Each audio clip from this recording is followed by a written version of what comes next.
without further ado, I am going to turn it over to him, but he does want to make it interactive.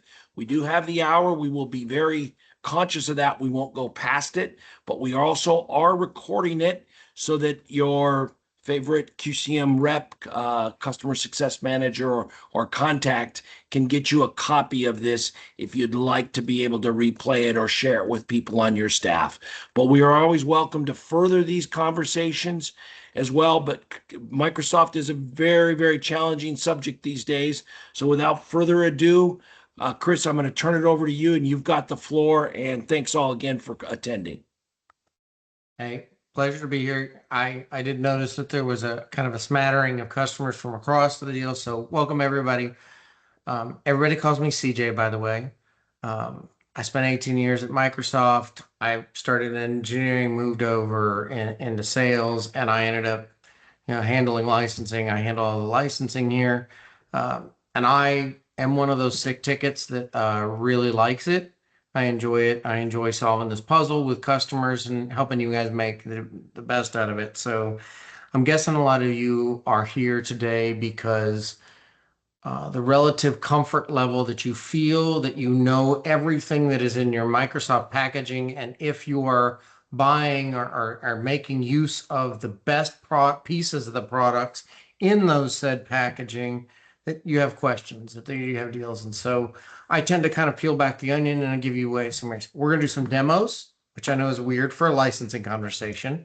I want you to be interactive, ask a question, ask a clarifying deals, because if you got it, somebody else is going to get it. We're going to have fun with licensing. I'm going to make fun of a couple things. Probably going to be Microsoft. It's going to be great. So just know we'll have some fun with this as we go along. So categories, we'll start with the easy categories, right? So I did notice across the board that we have both some academics, enterprise, and some SMB kind of sized customers. So, if you qualify for the academic, I clicked move on that one. So, your academic institutions is a really nice policy. They have an A3, A5, which is roughly equivalent to the same enterprise E3, E5s. Enterprise, not really a specific deals. We'll go through the frontline options that go in all of these except for kind of academic.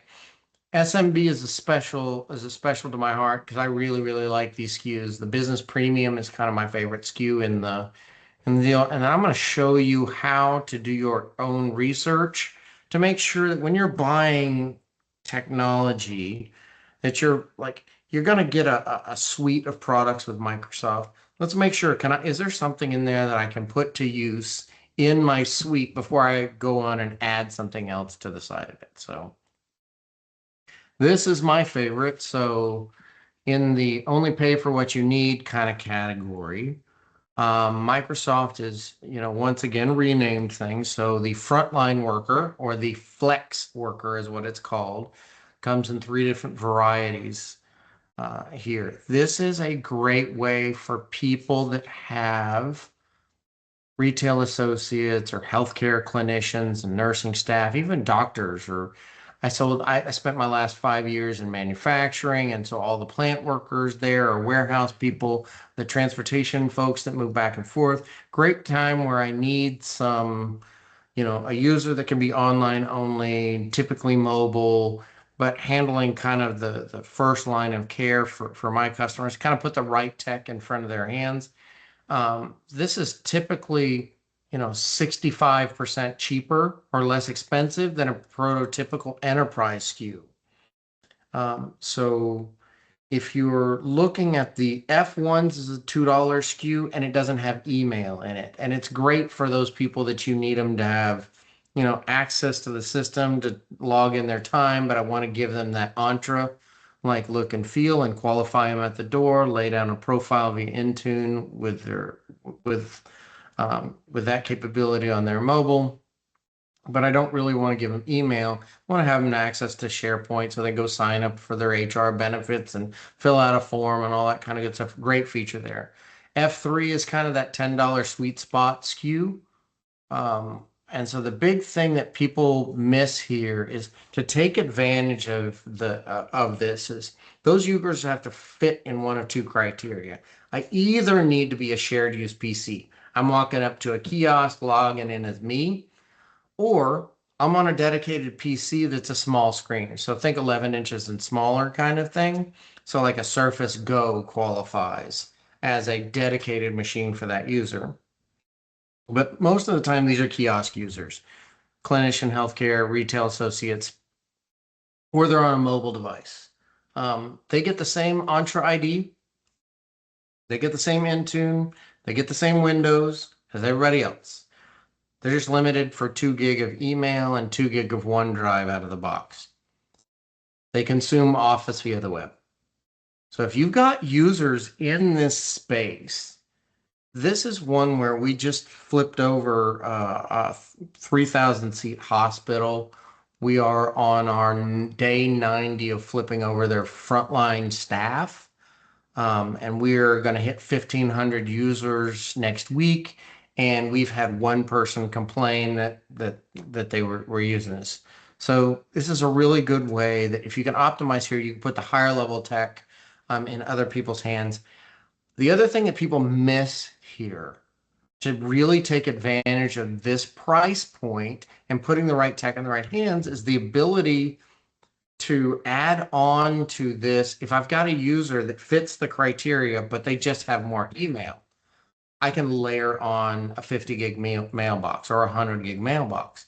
If they need desktop apps, I can layer on a subscription for the desktop apps, and I still never make it back to the price of the enterprise user. So if they fit the shared PC or the small screen, this is a really good alternative to get that frontline or that flexible working staff access to the technology. All right. I normally always have questions on shared use PC or small screen or mobile. Any questions thus far?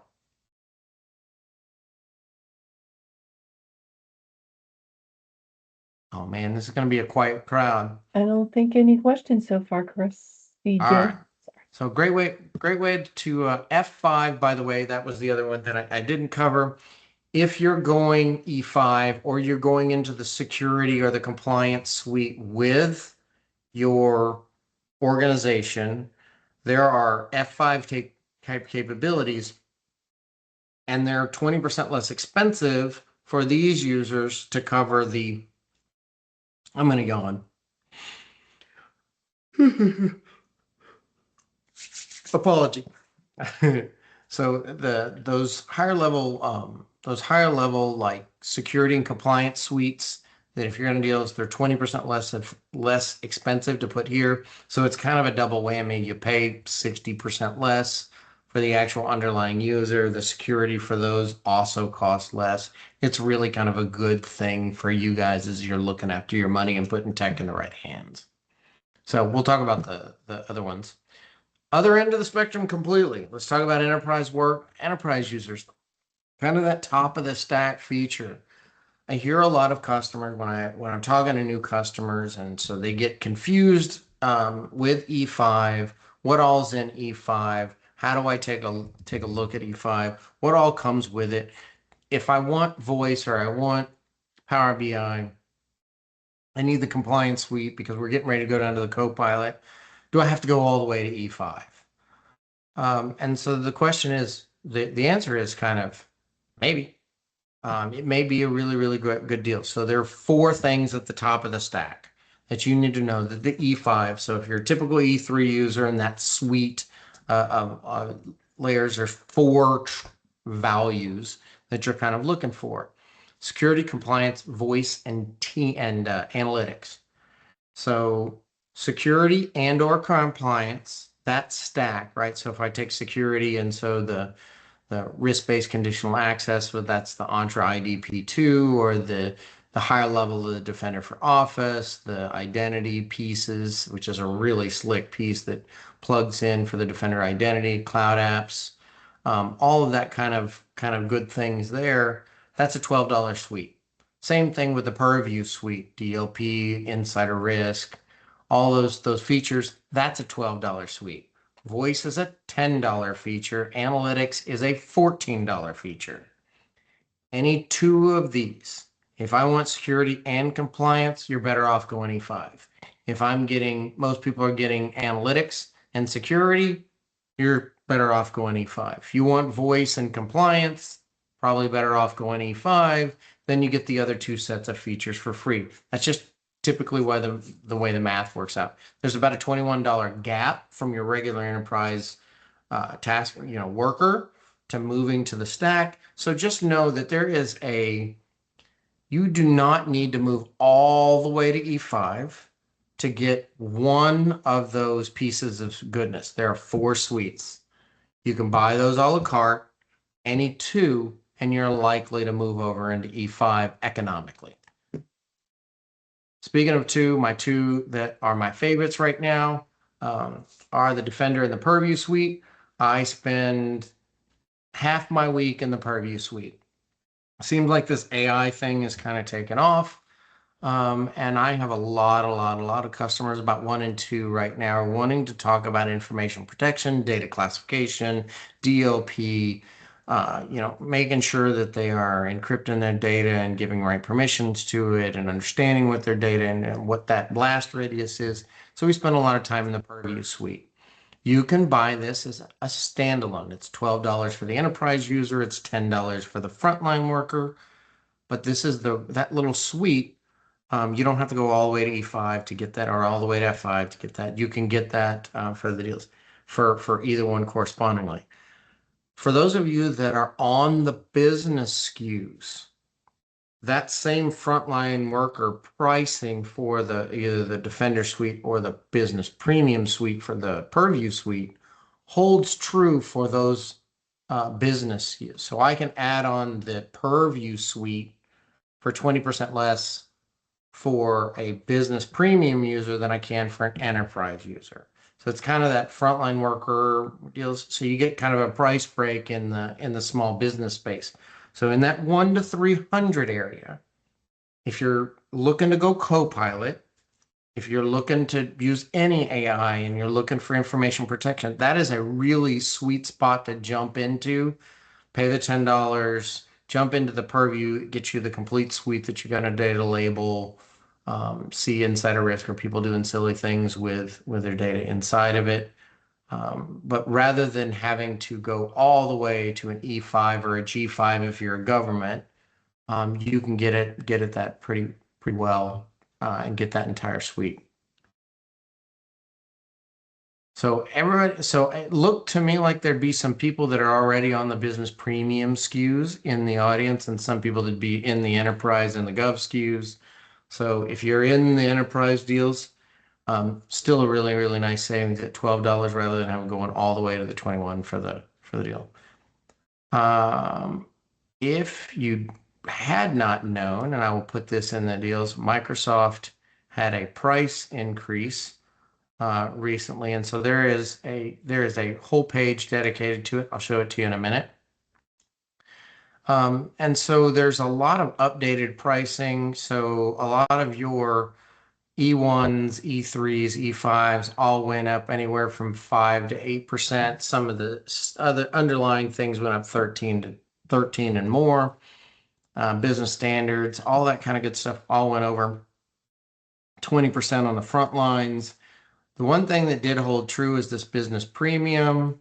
So I got to turn on this business premium SKU right here did not change price whatsoever. So for those of you in the 300 and under space, this is my favorite SKU, didn't change pricing. It's pretty much a good value for those. So I'm going to jump out for a second out of the presentation. And has anybody online ever played with Microsoft 365 Maps? I'm not talking about Bing Maps, by the way, before somebody makes fun of me. Share. Let me stop sharing for just a second. Stop presenting, and then we'll go over here. So I think you should all think I'm lying to you. And absolutely want to check my work and do your own research and see what's all inside the packaging that you're getting. So here is a fun tool. So this is m365maps.com. This is actually written by a Microsoft employee named Aaron Dinage, and it's current as of this month. So this is a tool where you can go do your research. So the only thing that you're going to not see on here is if you're a gov and you're using G SKUs, you kind of have to go look at the E SKUs as your kind of corresponding deals. But for deals, let's go our base. If you were looking at all the old Office 365 SKUs, you're going to look at, here's the old Office 365 SKUs. So you're going to notice that I don't have any of the identity and the EMS kind of protections. You don't own the Windows. It's just the Office components. And this tells you what all is in there. So if I don't know what content search is, and I click here, it's going to take me to how I research what all is in content search. What do I get with E3 with content search? As I come up the stack, I'm going to go from the Office SKUs to the M SKUs, those Microsoft versions. Now I've got a suite of suites. So you have everything that was in here in this Office 365, all of the same things that you had in when I just did the one SKU over there. And now you're going to add in the EMS, Enterprise Mobility and Security. And so all of your Entra ID features that you may or may not know about. So I look in here, anything that you want to go know about. This is one of my favorites. Entra app proxy is one of those things where if you have old crusty apps internally that they can't do MFA and I can't really uplift it, you can actually publish it through Entra, apply MFA to it, and actually use 365 to tunnel it. And so, it's really easy to deploy. It's just a feature that's sitting inside of their deals. You kind of protect that app. It's a great little feature. But most people don't see it because they don't know it's in there. Or a cloud app discovery, another way that you can look at and see what is going on, what apps are my folks using that are out there in the field. All your self-service, password reset, your MFA, your single sign-on, all this kind of stuff. This is where you get your Windows Autopilot from. So getting out of that whole like deploying GPOs and deploying and imaging and whatnot. This is the crux of the matter that gets you that.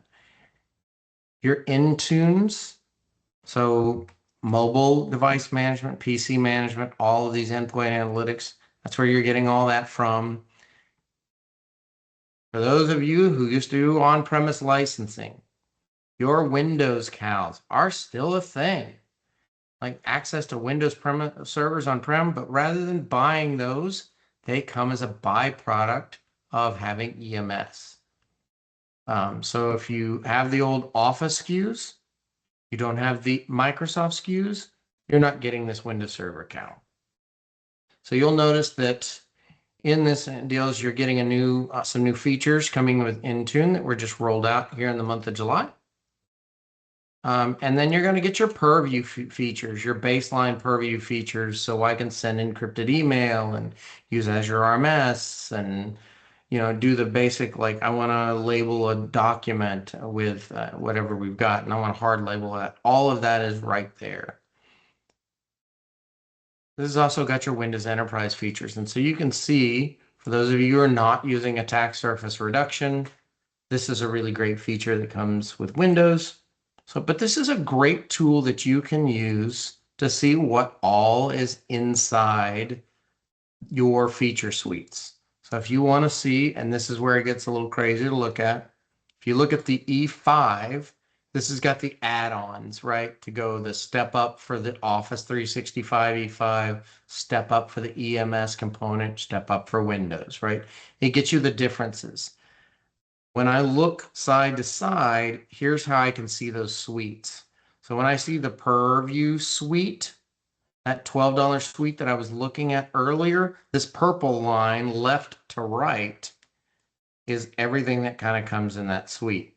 So the Defender suite for security, everything left to right is what comes in that suite. So just know that that's how you're kind of looking to go find those things here in M365 maps. For your frontline usage, if you're looking at those in the F3, looks really similar to what we were looking at the enterprise deals. Still gets Entra, still gets Intune, virtually the same thing, still gets Windows Server CALs.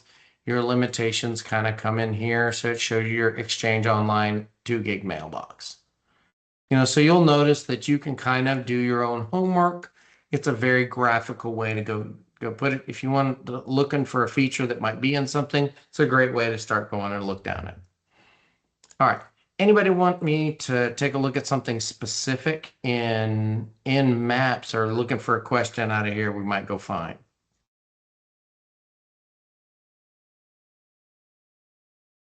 If you're interested in asking a question, you'll have to just take your mics off mute. You have the ability to do that and then go ahead and ask your question.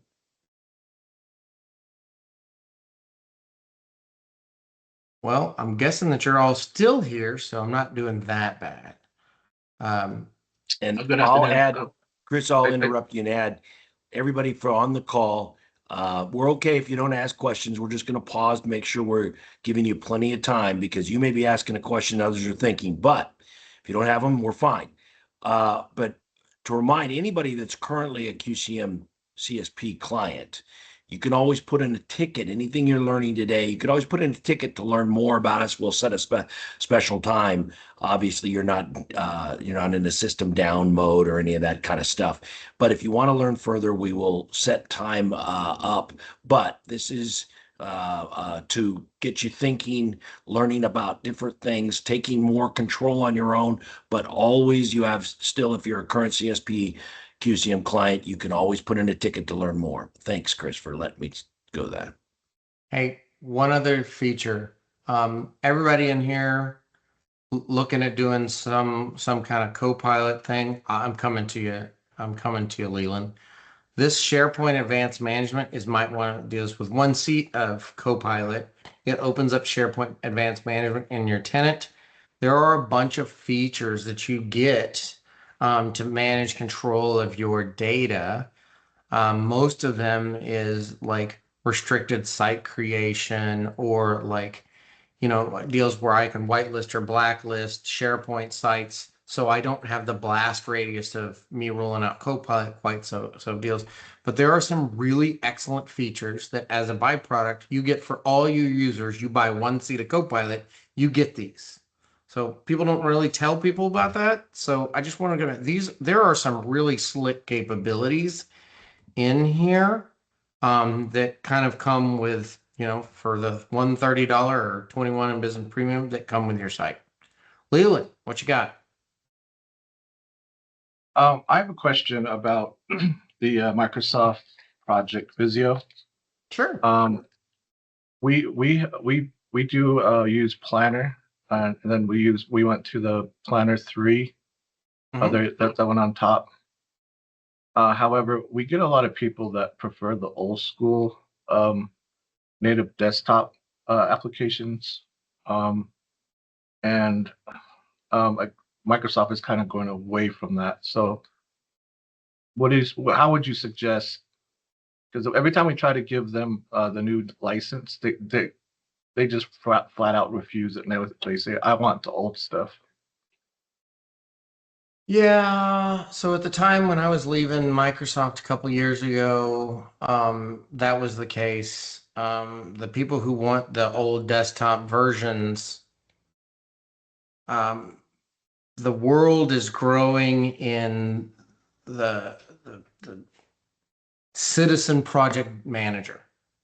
Like it is a absolute growing like environment. And so the legacy project, that discontinued kind of plan 5 kind of thing, all of those things, this is where it's going. I mean, so they haven't ended support for anything, but they are not putting any money into the desktop versions. So there you'll see a couple of partners out there that do nothing but build, that use Power Apps and Power Automate to extend kind of the usable life of what you could do in the desktop app, because they've got people that are professional project managers and do that way. This is the way they are going to drag that environment. As when I was there 18 years ago, we'd always had a project specialty. And 10 years ago, they moved the specialist out of the organization. Like they just sunset that as a role and they left, the deals. And so there isn't a role at Microsoft where there's a human that takes care of this as a sales thing. This is a partner driven place. So you've got a lot of partners out there that kind of extend the usable life of the desktop app. And most of them do it with some version of Power Apps and plus Planner plus Project Plan 3. It's not an easy shift. That is not your favorite answer. But if nobody has broken the news to you, I don't think the desktop app is the destination that they want. I do think it'll be Teams though, eventually. Okay. All right. Thank you. You're welcome. That's a great question. I've never had that on one of these. No. Great question. I'm glad we had this up when you asked that question. So anything else before I leave M365 Maps? This is a public page, by the way. Everybody can get to this. This is an easy way to do your own research.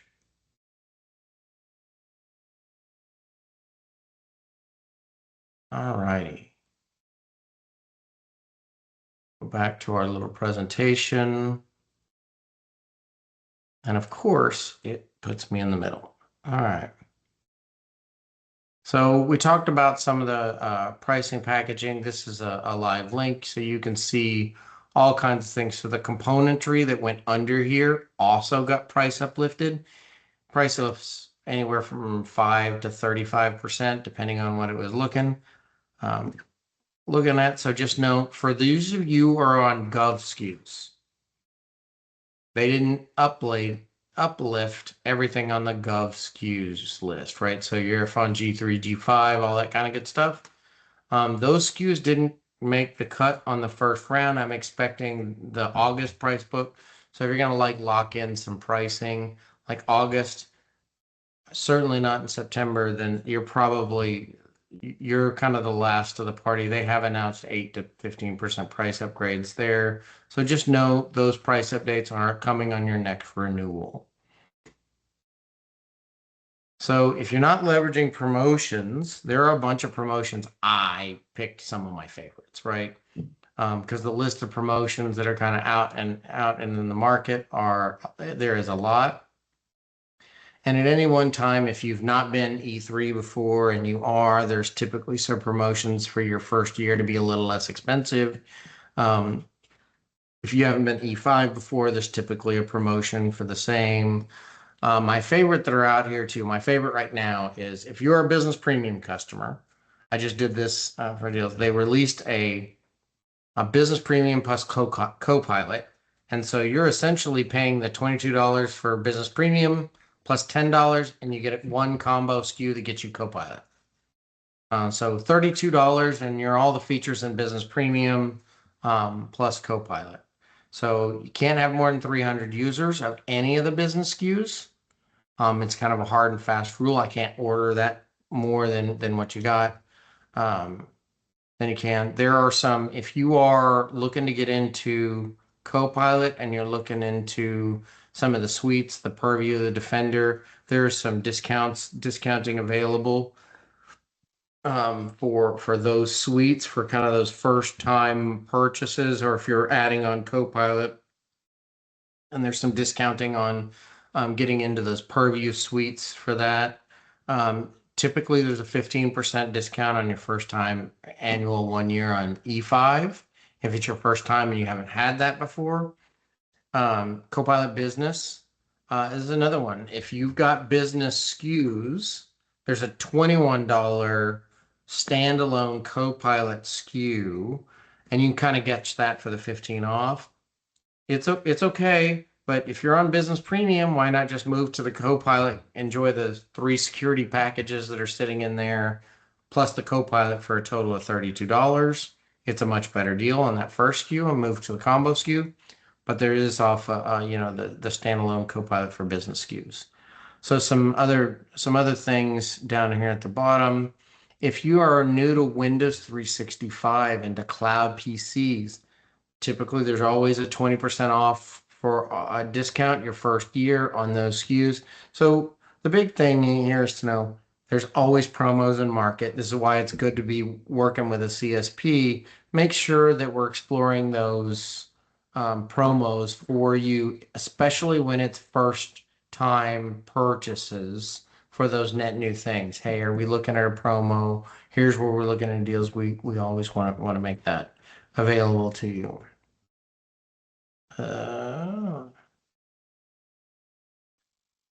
Okay, so for those of you that are Sesame Street fans or have children, I love the count. So the point here is let's do a count, right? Let's compare the cost of the bundles for the add-ons. I love taking customers to Frontline. Frontline, it's a great way. I spend a ton in manufacturing and healthcare, taking people to Frontline. They save a lot of money, put the tech in the right hands. And then we do the math on, do they need a bigger mailbox? Do these users need that particular feature that we'll add on as a one-time? If you're not actively, budgets are not going up, but everybody wants AI. And so if you're looking to do some consolidation, look at what your other third parties are you paying for. Are you paying for an email hygiene solution, but you're on Business Premium? You already own that. If you're on E3 now, Microsoft has extended that same email hygiene for time of click protection and safe links, safe attachments, all that kind of good stuff. And so are you duplicatively buying there? Do you have, if you're on Business Premium, that you're getting the XDR capabilities? Are you buying something along that lines? Are you buying something that is compatible with like a ClickChamp and for doing video editing that you can, maybe not have to with some of that. So a lot of that kind of, a lot of that is a really, really good time to take a look at your suites and make sure if I'm going to have a suite with Microsoft, am I getting the most out of my suite? And here's the one scary thing. All right, so this is my only one and only compliance plug. If you're a mixed environment and you're buying an E5 and E3, there are features that open up at the tenant level. An Entra ID P2, a Defender for Office, that you can configure and over configure and deliver that feature benefit to all users because it opened up at the tenant level. So this is a place I'm not going to warn you about like not getting in and using the feature or trialing the feature or I had some users that were using E5 because they were doing voice or whatever, and now we want to kind of look at some of those features. Absolutely do that. Make sure you're scoping that set of benefits down to the right users so you're not over provisioning. You get a good chance to look at the feature, what it could do for the users as a whole, but you don't put yourself in a compliance problem. Because I will tell you, in the purview and security suites, they do open at the tenant level in large part, and they don't have a license check. So just make sure if you're getting E5 or you're getting one of the suites, make sure that you scope it to the audience that you are purchasing for. Okay, so here's where we start to get fun.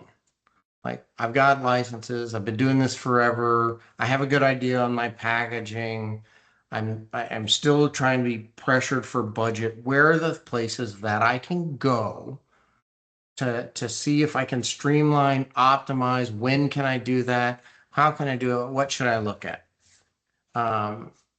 And here are the top things that we find every day. So we do an assessment, and so we typically find 5 to 15% on most accounts because things have changed over time.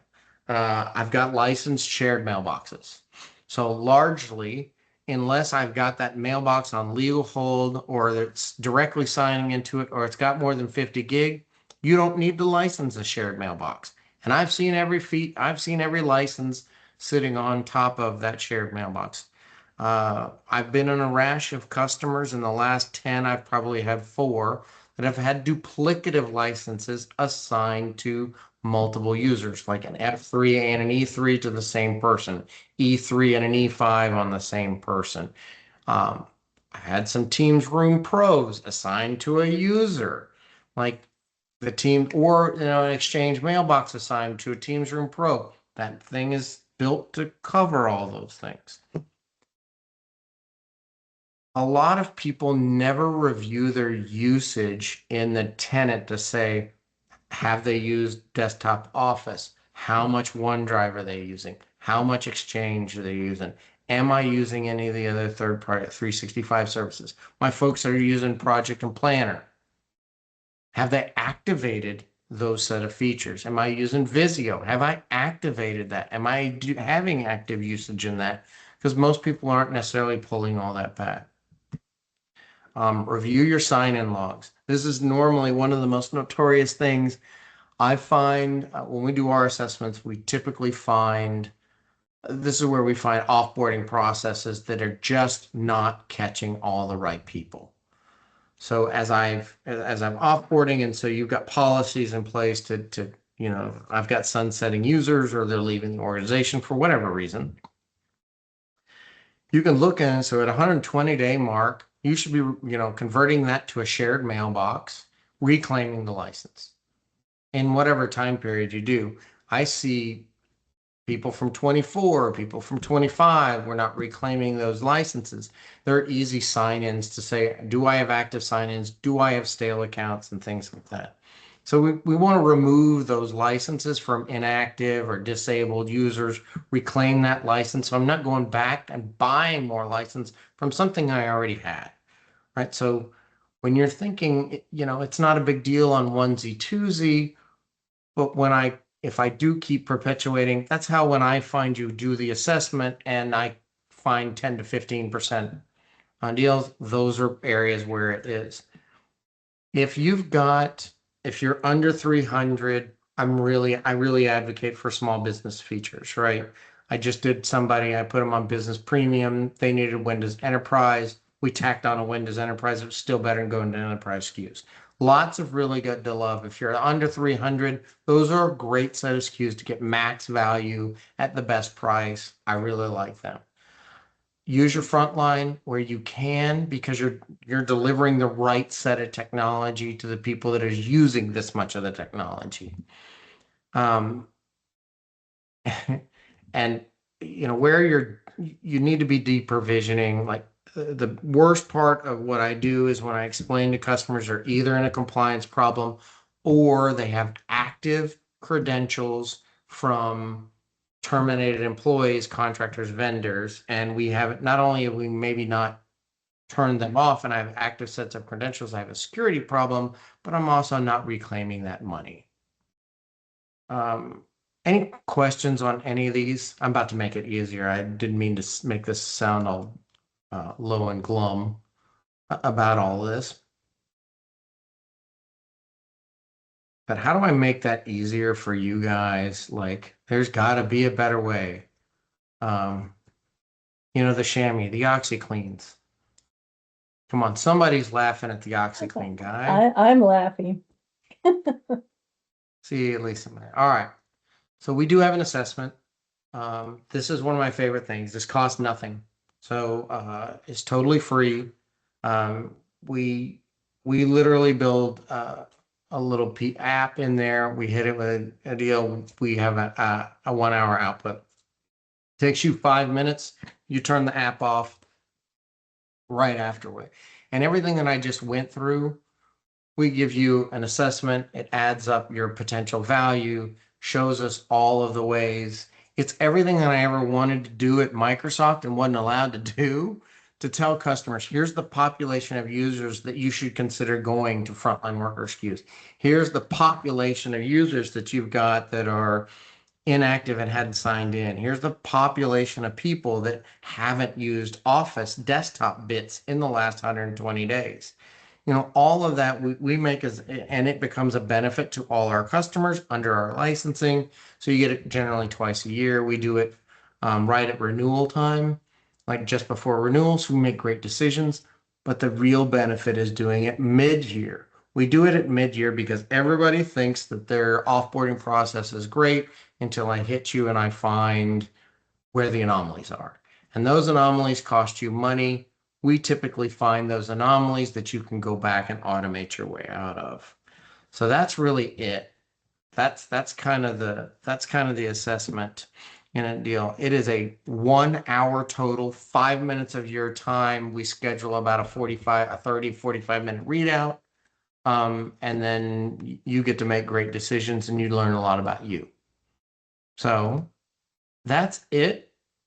That's all of the content. I'm here for questions, answers, throw an eraser, whatever you guys feel like. And again, if you have any questions, please take your mic off or unmute it and then go ahead and ask.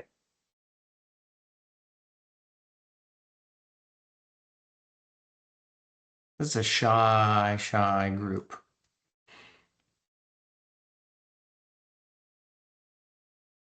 Or they all have a really good handle on everything they've got in their Microsoft deal, in their Microsoft suite, and taking full advantage of it. So Hey, Christopher, I'll ask something, or excuse me, CJ. what's going on, Jason? Hey there. Maybe something that could go across the board is depending on what license you have. What are maybe some money saving things that folks could do in their environments that are pretty maybe top of mind, or that you would maybe look at it and go, hey, this is something we could do right away to help you save some money. I always look at, if are there any agreements that are coming up, and do we have, comparable technology already sitting in the suite that we own? So first thing, easiest thing. So if I can just consolidate, super easy. There are things that I do in this is like, as we look at the org, when I hit you with a licensing assessment, do we make decisions on migrating users to a frontline? Do we make decisions on like moving a feature or service to the cloud? I certainly, if you're not in a suite and you're still using ADFS, stop it. Let's get you out of that. That is care, love, and feeding for servers on-prem that you don't have to go do. You can move every single one of those features to the cloud and move it to Entra. If you are, let's see, I mean, that one's just one that's neat and obvious. If you're, we've done a couple of things for some passwordless compute, or that the easier one is like starting down this, getting out of GPOs, getting out of Windows, and like imaging Windows, going to Windows Autopilot, managing, getting out of 2 MDMs, like that pathway of going, Entra to Intune to Windows, deploying Windows, getting out of the legacy GPOs. That's typically both a time and a money saver. Typically, if you're having a outsourced like a Dell or something, like, lay your image on them and you're paying for that, you don't need to do that any longer. Those are all really, really good ones, because then you can roll those machines in auto patching. They're a little faster. It's super easy to manage. Those are all easy peasy ones to kind of to go after, right? If you're, I mean, those are the easiest ones, right? So look for other places. Take a look at, am I, over or under using my licensing, and where can I consolidate? and then make use of the tech that's sitting in there, right? Do I need to keep imaging Windows if I can move it to an automation and use Intune to kind of do that? All easy ones in that family. And we're not even talking about going up the stack. Like I'm sure everybody in here is an E3, G3, or a business premium kind of customers. For those of you, make sure that you're using the things in your stack and you know what's in there first. My best, easiest piece of guys, get assessed and get a path going. Like you don't have to do this by yourself. There are nerds like me that will help. Yeah, I second that. I mean, I know CJ, every customer that we've had an engagement with, we immediately found some things, right? So I think that's the biggest thing is starting that conversation with you. And you always seem to find something that nobody's looking at. So, um, so my I've done advice, 110 assessments in the last 6 months. I've had one customer that had one license. He knew exactly what it was. Other than that, the smallest amount I've kind of found is because let's just say Microsoft changed the rules, shared mailboxes as an example, data retention policies on Exchange and what you can convert and keep. And so they've changed the rules over what you can do, how you can do, and we don't all keep up with that, right? And if you're not looking at Message Center all the time and all the things, for those of you that are on Business Premium, you just got a 100 gig mailbox. For those of you that are on E3, you just got all the features in Intune Plan 2. And so you got the ability to do over-the-air firmware updates and things of that nature. So this is so evolving and moves so fast, you're going to miss. And I typically catch the miss where we've got an offboarding process that's costing you money.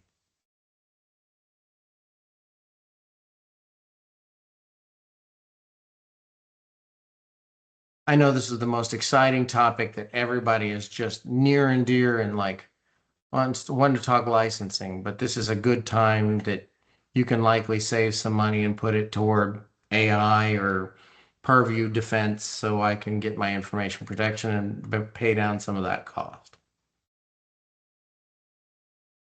Absolutely. If anyone has any questions, right now is the time to ask.